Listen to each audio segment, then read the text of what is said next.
pitong halaman na kontramalas, ano, o yung magiging protection nyo, no. At ano kaya yung halaman na yan na mapapasama sa ating listahan? Year 2025, Year of the Wood Snake. Kaya naman magandang-maganda ang mga halaman. Kanya pong dahon, yan, yung leaves niya na yan, ay nagre-represent po ng peace, abundance. Mukhang lucky bamboo, maaaring magdala po yan ng good luck at prosperity sa inyong buhay, ano.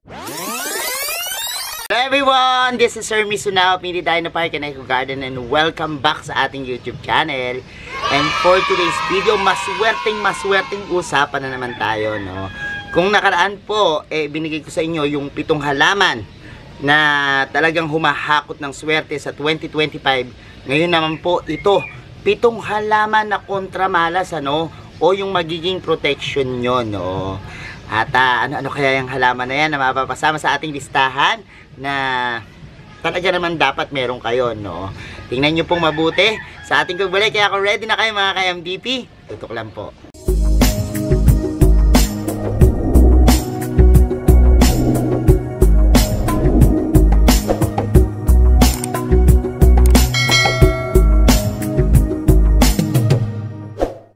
And we're back mga ka-MDP. Tinagurian din pong mga protection plants.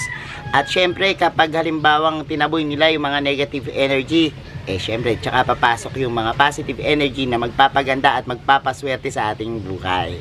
Iikot tayo sa ating garden para ibigay sa inyo yung 7 halaman na yan para makita nyo po yung itsura, no? Tapos pag-usapan natin yung mga tungkol sa kanila, no? Tara, samahan nyo ako. Year 2025, Year of the Wood Snake. Kaya naman magandang-maganda ang mga halaman na ipang design sa bahay at the same time merong mga simbolismong dala-dala yan, ano. At ngayon nga yung mga kontramalas. Unahin na natin dito sa ating unang halaman. Ito pong spider plants, no. Napakaganda po ng spider plants, ano, kasi nagpo-promote po siya ng balance and harmony. At sinasabing ito nga po ay nagdadala ng positive energy. Nire-remove niya po yung negative energy, no, sa ating bahay. At the same time po, ang simbolismo nito napakaganda dahil simbolismo po nitong snake plants, siya po ay ina-associate sa strength and adaptability, no. Kapag papansinin niyo po, napaka tibay, alagaan, ano, hindi basta-basta napapatay. Isa sa mga hard to kill na plants, ano. At maganda po ito sa air purification. At sinasabi nga po na kapag nilagay po yung curly spider sa wealth corner ng ating bahay, ay nag-i-enhance po siya ng financial energy. Kaya po sa 2025 dapat po meron kayo nitong ating napakagandang spider plants. Sa pangalawa nating halaman, ito pong mga Boston fern, ano. Sinasabing ang Boston fern, o kilala sa tawag na Neprolepsi exaltata, siya po ay tanyag na choice, no, sa feng shui, dahil pinaniniwalaan po na ito ay nagpo-promote ng harmony, peace, and positive energy din po, ano. Yung kanya pong mga green bronze na tinatawag, ano, yan po ay yung mga dahon niya na nagsisimbolize ng protection and security. Ginagamit din po ito sa air purification at pinopromote po nito yung pag-circulate ng magandang enerhiya tulad ng life force energy, no. Kaya kung meron po kayo niyan, maganda, no. Pwede rin po itong isabit, pwedeng i-display sa mga shelves, no, at sa mga lugar na malapit sa bintana. Yan po yung ating Boston fern na tinatawag na talagang kontramalas sa taong 2025. Sa pangatlo naman nating halaman, ito pong Areca palm, palmera, yan ang tawag sa kanya. Napakaswerteng halaman, ano, na kayang magdala ng good energy at positive vibes sa ating mga bahay, ano. Yung kanya pong dahon, yan, yung leaves niya na yan, ay nagre-represent po ng peace, abundance, and victory.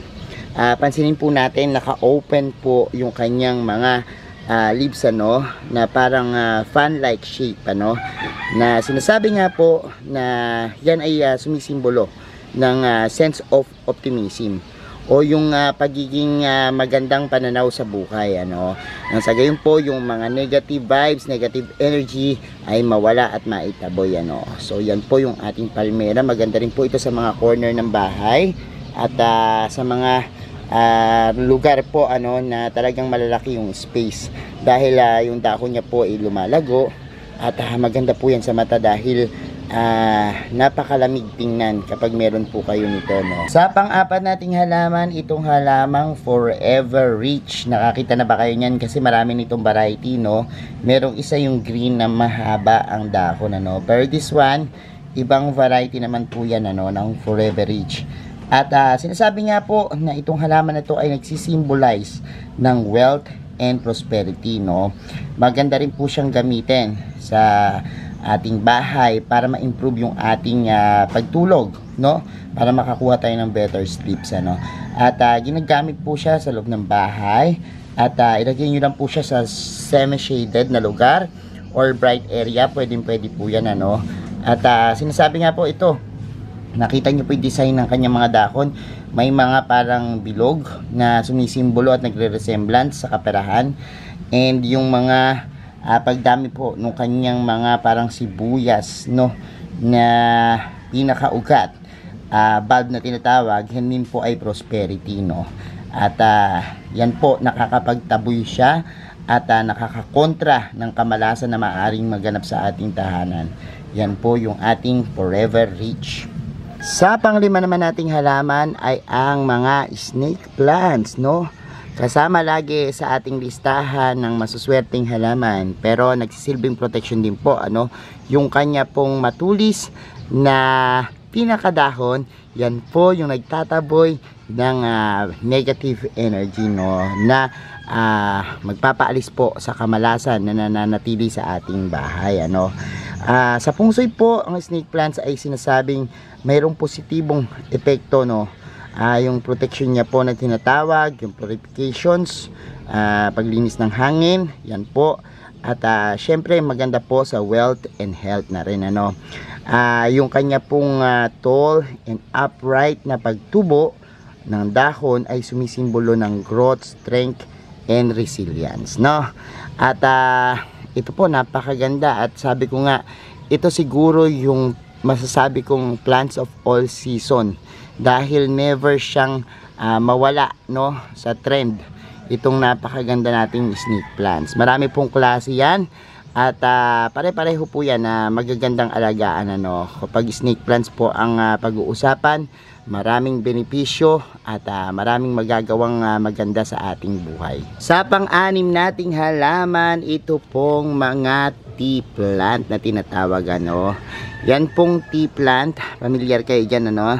Madalas makikita natin ginagawang pangbakod dahil sinasabi nga sa ibang culture, no, kapag halimbawang ibinakod to, nagiging protection, ano, at ginagamit na protection sa mga nanlulupig, ano. Kaya yung mga boundary ng mga iba't ibang bansa ay nilalagyan yan, ano. Nung mga ancient time, pinalilibutan po ng tea plant, no, para nang sa gayon meron silang protection sa kanilang lugar.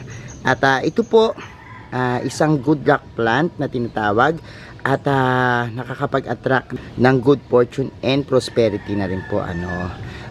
Nakikreate po siya ng harmonious environment, pati po positive energy flow, ano. Napapaganda niya po, kaya po ilagay lang siya sa far left corner ng entrance. Dun po ang magandang lalagyan niya para po makapagbigay ng mas magandang protection, ano. Napakaganda po nito lalo na kapag nabibigyan ng enough na sunlight. Tingnan niyo po yung kanyang dahon, ano, parang nag-aapoy-apoy. Madalas po ito sa Hawaii. Yan po, ito ay tinuturing na isang halamang napakaswerte, no. Yan pong Hawaiian tea plant, cordyline ang tawag dyan. Yan po, ano, marami ring variety nito, iba-ibang kulay, Pero ang karaniwan po nakikita nating maganda itong kulay red, no, na parang nag-aapoy-apoy at talagang yung kulay niya ay sobrang gumaganda lalo na kapag naaarawan. At sa panghuling-huli po nating halaman, ito pong ating Lucky Bamboo, no. Ang Lucky Bamboo po, napakagandang halaman po niya, no. Ito po hindi bamboo, no, mukha lang bamboo. Siya po ay nasa pamilya ng Dracena. Dracena sanderiana yung kanyang pangalan, no. At siya po ay may mga stalk na ganyan na tinatawag, ano. Maaari po siyang mabuhay sa tubig, maaaring mabuhay sa lupa, ano. Pero ito pong ating halamang bamboo, sinasabi po na yung kanyang talagang swerte at meaning ay ina-associate po dun sa number of stalk, ano. At maganda po ito dahil sinasabi nga na kapag mayroon kang lucky bamboo, maaaring magdala po yan ng good luck at prosperity sa inyong buhay, ano. Even po sa mga negosyo, kadalasan makita natin na mayroong mga bamboo like na mga nakatanim, yan po yun, ano, yung pinandi-display po sa ating mga business establishment, ano. At yan po yung kanyang stock. Lalagay ko po dito yung mga bilang, ano, para malaman nyo po. At the same time, sinasabi po yung 21 stock, yun yung complete lock na tinatawag, ano. At siya yung nagbibigay protection, ano, o pampaalis ng malas, ano, sa ating buhay. Maganda po ang mga simbolismo nitong ating Lucky Bamboo, at isa po sa mga masuswerteng halaman na talaga namang lagi po nating nakikita, no, sa ating mga listahan. At yan po yung tinatawag na Lucky Bamboo. Kung meron po kayo nito, tingnan nyo na po yung mga stocks, ano. At yung 4 na stock, wag po yun, ano, kasi sa feng shui po, death po yung ibig sabihin, no, kamatayan, ano. Pwede po yan yung mga bilang po natin, kahit isa lang po, maituturing na po yan na lucky lag na. So ayan mga ka-MDP, napanood nyo na yung ating vlog at nalaman nyo na po yung 7 halaman na kontra malas sa 2025, ano. Meron na ba kayo niyan? Tingnan niya yung inyong mga garden at baka meron na kayo niyan, pwede nyo na pong ipang display, ano, sa pagpasok ng 2025. Maraming salamat po sa inyong panonood. Paalala lang po, ito'y mga gabay na halaman lamang na maaaring makatulong po sa inyo, no. Sabi ko nga po, ito kahit walang mga simbolismo, maganda po yung benepisyo nila, no, dahil nakakatulong sa atin sa paglinis ng hangin at sa iba't iba pang paraan, ano, pampaganda rin po ng ating tahanan. Kaya panalo ka pa rin sa pag-aalaga ng mga halaman. Lagi ko pong binabanggit sa inyo, nasa ating pa rin pong mga kamay yung ating tadhana, ano, kung tayo ay magkakaroon ng magandang buhay, ano. Kung tatamad-tamad tayo at walang gagawin, kahit na napakadami nating maswerteng halaman, baliwala rin po yan, ano. At syempre, laging maniwala, ano, dahil kapag nangangarap ka at naniniwala ka, sinasabi nga, faith can move mountains, ano. At nasa inyong paniniwala yung pag-attract ng mga positibong enerhiya, no. Manalangin sa Diyos, sabayan ng pagkilos ang ating kasipagan at ang ating pagpupursige sa buhay. Yan po ang magdadala sa atin na matupad yung ating mga pangarap sa buhay. Maraming salamat sa inyong pagtutok, sa lahat na nagla-like, nag-share at nagko-comment. Sa mga hindi pa po nag-subscribe sa ating YouTube channel, kung bet na bet nyo po yung usapan, plants and gardening, maswerteng halaman na rin, mag-subscribe na po kayo, no. Huwag nyo po kalimutan i-hit yung notification bell para lagi updated sa aming latest uploads, pati po sa iba't iba nating social media accounts, sa ating TikTok, Instagram, Facebook pages. Search na po Hermes Unaho or Mini Dino Park in Eco Garden, makikita nyo na yan. Salamat na maraming mga ka-MDP, and this is Hermes Unaho, sasabi sa inyo na happy planting, bye!